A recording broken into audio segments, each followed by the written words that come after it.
कैसे आप लोग अभी हाल ही में एसएससी सीजीएल का पैटर्न चेंज हुआ है तो काफी सारे लोग आप में से घबराए हुए और न जाने कैसे कैसे सवाल कर रहे हैं। उन्हीं में से एक सवाल ये है कि जो नीतू सिंह वॉल्यूम 1 है, मतलब नीतू सिंह मैम की जो बुक है, वो जो पहले आप पढ़ते थे, क्या अब नया पैटर्न आने के बाद वो रद्दी हो गई है या अब भी वो खरा सोना ही है? मैं एक बार बता देता हूं मैं किस बुक की बात कर रहा हूं। मैं इस बुक की बात कर रहा हूं, ऑलमोस्ट सभी एस्पिरेंट्स के पास ये बुक होगी। तो आज की वीडियो में हम यही बात करेंगे कि अब जो नया पैटर्न आया है वो पैटर्न आने के बाद ये बुक क्या रद्दी हो गई है या अभी भी उसकी उतनी ही इंपॉर्टेंस है। साथ ही साथ हम लोग ये देखेंगे कि इंग्लिश में नया पैटर्न आने के बाद कैसे हम पूरे मार्क्स स्कोर कर सकते हैं। पूरे मार्क्स स्कोर मतलब अब आपको लग रहा होगा कि सर पूरे मार्क्स स्कोर थोड़ा ज्यादा नहीं हो गया?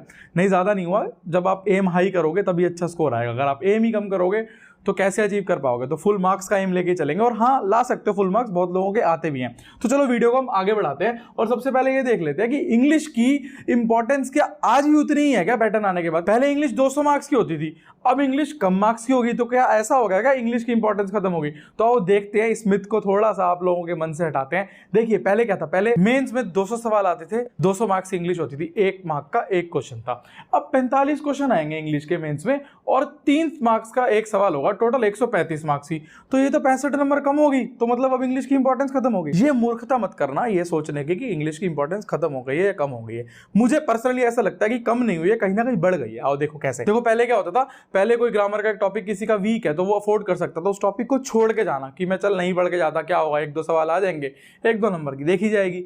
अब क्या है, अब सपोज करो कि आपने वही टॉपिक छोड़ रखा है और उसमें से 1 या 2 सवाल आ गए, तो देखो कितने मार्क्स का फर्क पड़ जाएगा। जब एक सवाल 3 मार्क्स का है, सपोज करो 2 क्वेश्चन आ गए उस पर्टिकुलर टॉपिक से, तो 6 मार्क्स तो सीधे सीधे आपके हो गए। ये तो तब है अगर आप उस क्वेश्चन को अटेम्प्ट नहीं करते। अब सोचो आपने क्या करा, आपको तुक्का मार दिया कि भैया एक बार अटेम्प्ट करके देख ले, तो नेगेटिव मार्किंग अलग। तो कहीं ना कहीं इंग्लिश की इंपॉर्टेंस पहले से कुछ ना कुछ बढ़ गई है। तो अब एक बार देखें कि अब हमें क्या करना चाहिए कि कैसे इस चीज को ध्यान में रखते हुए हम इंग्लिश में पूरा स्कोर लाएं। तो सबसे पहले तो उसके लिए हम एक बार देख लेते हैं कि इंग्लिश को डिवाइड कैसे कैसे किया हुआ है। इंग्लिश 3 पार्ट में डिवाइडेड होती है, ग्रामर, कॉम्प्रिहेंशन और वोकैब। ग्रामर को आगे फर्दर कुछ पार्ट में डिवाइड कर रखा है, ऐसी कॉम्प्रिहेंशन को और ऐसी ही वोकैब को। आज हम तीनों पार्ट्स के बारे में बात करेंगे और आपके सारे डाउट क्लियर होते जाएंगे जैसे जैसे आप वीडियो को देखते जाओगे। तो आओ सबसे पहले हम देख लेते हैं एक बार ग्रामर के अंदर क्या है। देखो ग्रामर को बेसिकली 3 मेजर पोर्शन में डिवाइड कर रखा है। ग्रामर में सबसे ज्यादा सवाल आते हैं कॉमन एरर के, मतलब एक सेंटेंस दिया होगा, आपको उसमें से ढूंढना होगा कि एरर कौन से पार्ट पे है। ऐसे ही सेंटेंस इंप्रूवमेंट के क्वेश्चन आते हैं और एक्टिव, पैसिव, डायरेक्ट, इनडायरेक्ट। अब अगर देखा जाए तो जो नीतू सिंह मैम की बुक है वॉल्यूम 1, ग्रामर के कंसेप्ट क्लियर करने के लिए आज की डेट में भी इससे अच्छी कोई किताब मेरे हिसाब से नहीं है। अगर आपको लगता हो कि इनसे बेटर कोई बुक मार्केट में अवेलेबल है तो मुझे कमेंट सेक्शन में जरूर बताना। बट मुझे ऐसा पर्सनली लगता है कि अगर किसी भी बंदे को ग्रामर को बेसिक लेवल से एडवांस लेवल तक पहुंचना हो तो बेस्ट बुक है। इसमें क्या फायदा है, इस बुक के अंदर ना आपको हिंदी इंग्लिश दोनों ही लैंग्वेजेस में मिल जाएगा। एक्चुअल में हिंदी में लिखी हुई चीजें हैं कि कैसे कैसे क्या क्या चीजें करनी है, आपको उस रूल का क्या मतलब है, तो आपको समझने में काफी आसानी हो जाती है। लेकिन लेकिन लेकिन हर अच्छी चीज के साथ कुछ बुरी चीजें भी होती हैं। बुरी तो नहीं कहूंगा, मतलब हर पॉजिटिव चीजों के साथ कुछ थोड़ी सी शॉर्टकमिंग्स भी हैं इस बुक में। क्या शॉर्टकमिंग है इस बुक की मुझे जो पर्सनली लगती है, जो आपने एक टॉपिक पढ़ा ना ग्रामर का, उसके बाद उस पर्टिकुलर चैप्टर या उस पर्टिकुलर टॉपिक पे ना नंबर ऑफ क्वेश्चंस प्रैक्टिस करने के लिए बहुत कम दिए हुए हैं। 30, 40, मैक्सिमम 50 क्वेश्चन मिलेंगे। तो सिर्फ एक चैप्टर में से 30 या 40 सेंटेंसेस प्रैक्टिस करके आप ये नहीं कह सकते कि आपके सामने अगर उस चैप्टर से कोई सवाल आएगा तो आप 100% कर दोगे। हाँ, लेकिन अगर आपने प्रैक्टिस बहुत अच्छी कर ली, मतलब एक पर्टिकुलर टॉपिक के अंदर आप बहुत सारे सवाल करके चले गए, तो बहुत हाई प्रोबेबिलिटी हो जाती है कि जब एग्जाम में उससे मिलता जुलता या उससे रिलेटेड कोई क्वेश्चन आएगा तो आप इजीली कर पाओगे। तो करें क्या, मतलब कि अगर उस बुक में प्रैक्टिस नहीं है तो क्या करें? सर कुछ तो बताओ, कोई तो इलाज होगा ना इस बुक का। तो एक बार उस इलाज पे देखते हैं और उस पे नजर डालते हैं। देखो एक बार ये इंडेक्स देखो। इस इंडेक्स में बेसिकली जो 4 चैप्टर जो मेन टॉपिक्स है ना ग्रामर के, ये 4 कॉमन एरर, सेंटेंस इंप्रूवमेंट और एक्टिव, पैसिव, डायरेक्ट, इनडायरेक्ट, इसमें अगर आप टोटल करोगे ना, देखो कितने सारे सवाल हैं। लगभग 5 से 6 हजार सवाल दिए हुए हैं इन्हीं टॉपिक्स के। आगे की तो मैं बात ही नहीं कर रहा। तो आप सोचो कि आपने ग्रामर के कंसेप्ट उस बुक से क्लियर कर लिए और आपने प्रैक्टिस इस बुक से कर ली, तो 5 या 6 हजार सवाल करके जाने वाले हो आप ग्रामर के इन 4 टॉपिक्स के। अब आप खुद समझ लो कि कितनी हाई प्रोबेबिलिटी हो जाएगी क्वेश्चन जो आपके सामने आएगा वो लगभग देखा देखा आएगा, लगभग सिमिलर रूल आएगा। एट मैक्स क्या होगा, राम की जगह श्याम हो जाएगा नाम और सीता की जगह गीता हो जाएगा।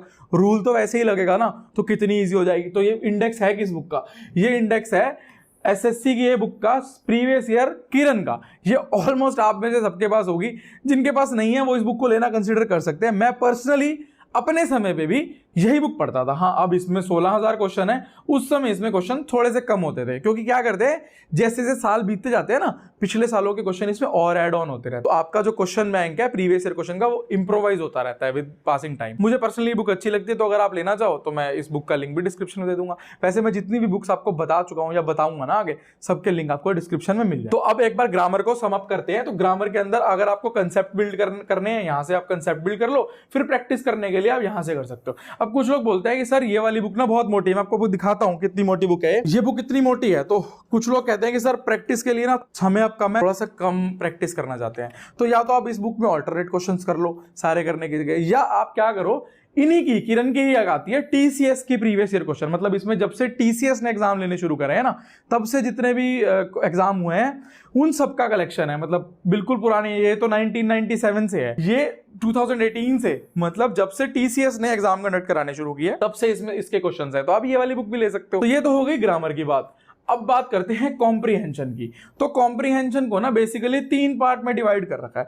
क्लोज टेस्ट, मैं आपको बताऊंगा आगे क्लोज टेस्ट क्या होता है, पीक्यूआरएस मतलब जंबल्ड सेंटेंसेस, और रीडिंग कॉम्प्रीहेंशन। अब बात कर लेते हैं फटाफट से इंग्लिश कॉम्प्रीहेंशन के बारे में। सबसे पहले बात करते हैं क्लोज टेस्ट। क्लोज टेस्ट क्या होता है, ऐसे एक पैराग्राफ दिया होता है, उस पैराग्राफ के अंदर ना आपको कुछ सेंटेंसेस फिलअप्स मिलते हैं, उस फिलअप में कौन सा आपका ऑप्शन आएगा आपको वो सिलेक्ट करना होता है। अब सबसे ज्यादा दिक्कत तो नहीं कहूंगा, सबसे ज्यादा कंफ्यूजन बच्चों में इन्हीं चीजों में आता है। अब जैसे मैं बताता हूँ क्या दिक्कत आती है। सपोज करो आपको किसी एक सेंटेंस में लग रहा है कि यार इसका इस वाले सेंटेंस में ऑप्शन नंबर बी होना चाहिए, आपने बी टिक किया, बट आप जब देखते हो आंसर, तो आंसर के अंदर दिया होता है सी। आप सोचते हो यार बी में क्या खराबी थी, आपको पता ही नहीं लग पाता कि इसमें बी क्यों नहीं होगा, सी क्यों है, या कोई और ऑप्शन क्यों नहीं होगा जो आपने चुना है। अब क्या होता है, अब आपके पास कुछ सॉल्यूशंस क्या होते हैं, या तो आप अपने किसी दोस्त को फोन करोगे, भाई ये बता दे यार क्यों आया, हो सकता है दोस्त को भी ना पता हो। आप अपनी टीचर से पूछोगे, ये भी हो सकता है कि टीचर के पास समय अवेलेबल ना हो। और बहुत सारे बच्चे मैं पर्सनली जानता हूं जो टीचर से सवाल पूछने में ना कतराते हैं, उन्हें पता नहीं एक ना रहता है कि कभी टीचर अवेलेबल नहीं है, कभी बच्चा थोड़ा शर्मा रहा है, तो कहीं ना वो डाउट हमेशा डाउट रह जाता है, वो एग्जाम में बहुत दिक्कत करता है।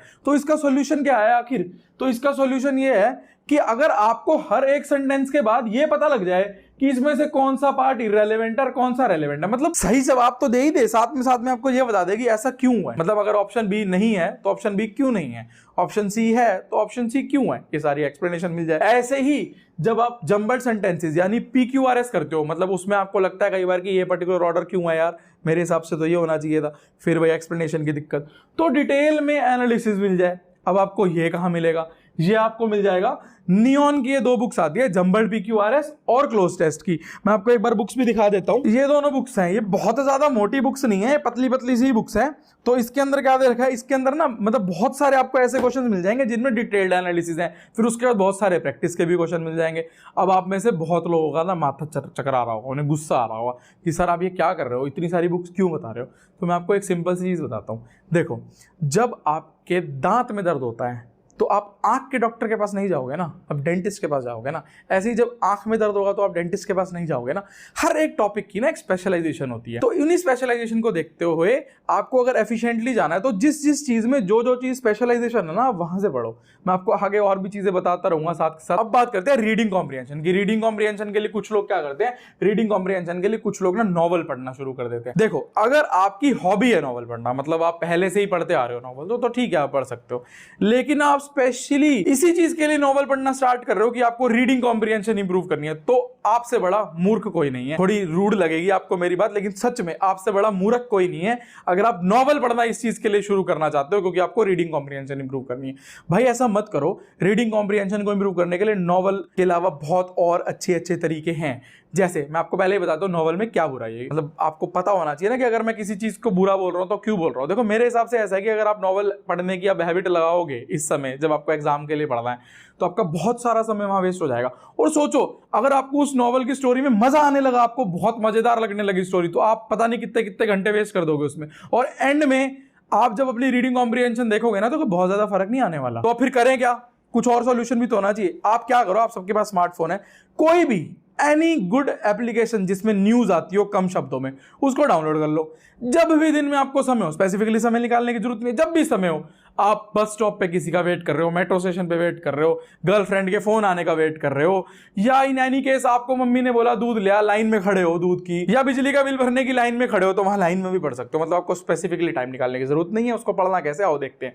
देखो इस टाइप की एप्लीकेशन, जो भी एप्लीकेशन होगी ना, जनरली सबका एक जैसा इंटरफेस होता है। यहां पर कुछ कम शब्दों में, 100 शब्दों में या 50 शब्दों में आपको न्यूज के बारे में ना समरी दी हो। जब आप इस न्यूज की समरी को पढ़ोगे ना, आपकी एक तो रीडिंग हैबिट बढ़ेगी, आपको कम शब्दों में ज्यादा चीजें समझ आने लगेंगी। साथ ही साथ आपकी जो जीके है ना, जीके इंप्रूव होगी। और नए पैटर्न को अगर हम ध्यान में देना तो जीके का बहुत इंपॉर्टेंट रोल हो गया है अब। तो आप जीके को निगलेक्ट नहीं कर सकते। और ऐसे इंग्लिश के साथ साथ उसी चीज में, मतलब वो होता है ना, एक तीर से दो निशाने, एक तीर से दो निशाने लगेंगे अगर आप न्यूज के थ्रू, ऐसी एप्लीकेशंस के थ्रू अपनी रीडिंग कॉम्प्रिहेंशन को इंप्रूव करोगे। तो एक तीर से दो निशाने होंगे, मतलब डबल डबल फायदा। कैसे? अगर आप ऐसी एप्स के थ्रू अपनी रीडिंग को इंप्रूव करोगे। एक तो आपकी इंग्लिश इंप्रूव हो रही है और साथ ही साथ आपकी जीके भी इंप्रूव हो रही है। तो अब तक हमने ग्रामर के बारे में जान लिया, कॉम्प्रिहेंशन के बारे में जान लिया। अब हम बात करते हैं वोकैब के बारे में, जिससे सबको डर लगता है। शायद ही कोई ऐसा बच्चा होगा जो वोकैब से नहीं डरता। तो सबसे पहले ना मैं आपको एक चीज बता देता हूं। देखो, वोकैब अगर आप रातों रात बिल्ड करने की कोशिश कर रहे हो तो गलती कर रहे हो। वोकैब रातों रात बिल्ड नहीं होती। देखो, जब एक बच्चा पैदा होता है, वो धीरे धीरे जब बोलना सीखता है तो धीरे धीरे उसकी वोकैबुलरी इंप्रूव होती है ना। वो तो हिंदी की बात है। आप जो आज हिंदी बोल रहे हो, वो भी आपको पहले दिन जब आप पैदा हुए थे तभी थोड़ी ना सारे वर्ड्स पता लग गए थे। धीरे धीरे विद टाइम आपकी वोकैबुलरी में हिंदी के वर्ड्स ऐड होते गए। ऐसे ही इंग्लिश की वोकैबुलरी भी रातों रात बिल्ड नहीं होगी, विद टाइम बिल्ड होगी। हो जाएगी, थोड़ा समय लगेगा, बट बिल्ड हो जाएगी। अब देखो, वोकैब पढ़ने के ना दो तरीके होते हैं। पहला तरीका होता है रूट वर्ड्स, मतलब कोई एक पर्टिकुलर रूट वर्ड है, उस रूट वर्ड को यूज करते हुए वोकैब पढ़ लो। जैसे एग्जांपल देख लेते हैं। जैसे रूट वर्ड से कैसे, नियो, जैसे नियो का मतलब होता है न्यू। अब नियो से मिलते जितने भी वर्ड्स होंगे ना, उन सबको आप रूट वर्ड से रिलेट करके वोकैबुलरी पढ़ सकते हो। अगर आपको ऐसे वोकैबुलरी पढ़नी हो तो आप specifically exam specific, SSC, CGL और सीपीओ के स्पेसिफिकली आप ये वाली बुक ले सकते हो। इसमें बहुत सारे वर्ड्स हैं, सारे के सारे एग्जाम पॉइंट ऑफ व्यू से दिए हुए हैं। तो एक तो आप इस तरीके से भी पढ़ सकते हो। और दूसरा तरीका क्या है, डेली लाइफ से रिलेट करके वर्ड्स को, मतलब आपको ऐसी ट्रिक्स बता दी जाए जिससे आपको चीज याद ही ना करनी पड़े, अपने आप ही याद हो जाए। जैसे कि आप चाहो ना तो आप हमारे चैनल पे सर्च कर सकते हो, ईशा मैम पढ़ाती हैं, उनकी वोकैबुलरी की वीडियोस हैं, 8-10 मिनट की एक वीडियो होती है। आप एक बार वो वीडियो जरूर देखना। मैं गारंटी के साथ बोल सकता हूं कि आपका मन करेगा सारी की सारी प्लेलिस्ट एक ही दिन में देख लो, क्योंकि इतने अच्छे ट्रिक से और इतने बिल्कुल सिंपल तरीकों से आप डेली लाइफ के साथ चीजों को रिलेट करके उन्होंने समझा रखा है ना कि आपको वोकैबुलरी याद करनी नहीं पड़ेगी, याद हो जाएगी वोकैबुलरी। तो आप चाहो तो एक बार ये वीडियोस भी देख सकते हो, सारा लिंक आपको डिस्क्रिप्शन में दे दूंगा मैं। अब नए पैटर्न को ध्यान में रखते हुए ना, मैं आपको एक इंग्लिश का टाइम टेबल ही बता देता हूँ कि आपको किस टॉपिक पे कितना ध्यान देना है। और जो मैं टाइम टेबल आपको बताने जा रहा हूँ ना, ये टाइम टेबल अगर आप 15 दिन फॉलो कर लोगे ना, तो जो आपका आज इंग्लिश का लेवल है ना, 15 दिन बाद आपके इंग्लिश के लेवल में बहुत अच्छी खासी इंप्रूवमेंट आने वाली है। और आप गारंटी, आप एक काम करना, आज आपका लेवल जो भी है ना, आप नोट कर लो उसको, आप खुद देखना 15 दिन के बाद आपके लेवल में इतनी अच्छी इंप्रूवमेंट आएगी। और मुझे इंस्टाग्राम पे मैसेज करके बताना कि क्या वाकई में आपको फर्क पड़ा है, एक्चुअल में कुछ इंप्रूवमेंट आई है या नहीं आई। मैं आई एम श्योर आएगी इंप्रूवमेंट, क्योंकि मैं तरीका ही ऐसा बता रहा हूं आपको। देखो, आपने क्या करना है, 30 मिनट्स डेली, इसमें चीटिंग नहीं करनी, ये डेली करना है। जिंदगी में किसी से भी झूठ बोल लेना, बस खुद से झूठ मत बोलना। जिस दिन खुद को झूठ बोल दिया ना, उस दिन सोच लेना तरक्की छोड़ो, कुछ भी नहीं कर पाओगे जिंदगी में। तो भैया अपने आप से झूठ मत बोलना, खुद के साथ सच बोलना हमेशा। देखो क्या करना है आपको, डेली 30 मिनट पढ़ने हैं, कंसेप्ट ग्रामर बिल्ड करनी है। कहां से करनी है मैं ऑलरेडी आपको बता चुका हूं। उसके बाद आपको डेली 30 मिनट्स जो आपके ग्रामर के 3 टॉपिक मैंने बताए थे ना, उन 3-4 टॉपिक की प्रैक्टिस करनी है यहां से।